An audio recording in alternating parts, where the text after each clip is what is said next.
Let's talk about vital signs.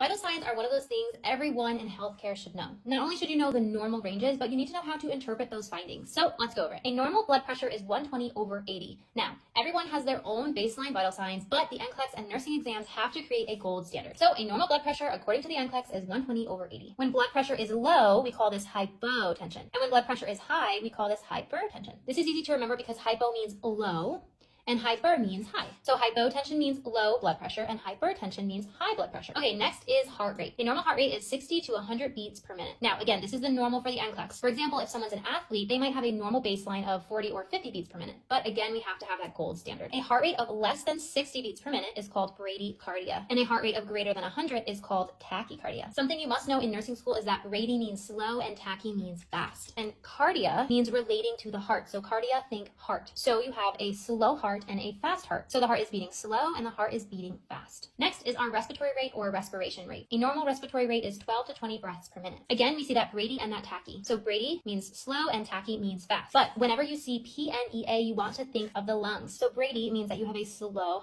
respiratory rate and tachy would mean that you have a fast respiratory rate. Next is our temperature. A normal temperature is 97.8 to 99 Fahrenheit in an adult. Again, we have that hypo and that hyper. So hypothermia is less than 95 and hyperthermia is greater than 104. This would indicate the patient has a fever. Next is our oxygen levels. A normal oxygen saturation is 95 to 100%. But note on the NCLEX that COPD patients are expected to have lower O2 levels. This can be as low as 88%, and this would be considered typical and expected. When you have low levels of oxygen, you want to think hypoxemia. The tissues are deprived of oxygen. Okay, next is pain. Yes, pain is a vital sign. Even though it's subjective information, it's still considered a vital sign. This can be measured in numerous ways, but the most popular one known is the Wong-Baker faces, which look like this. You can find more nursing notes like this in the Complete Nursing School bundle. Happy studying, future nurses!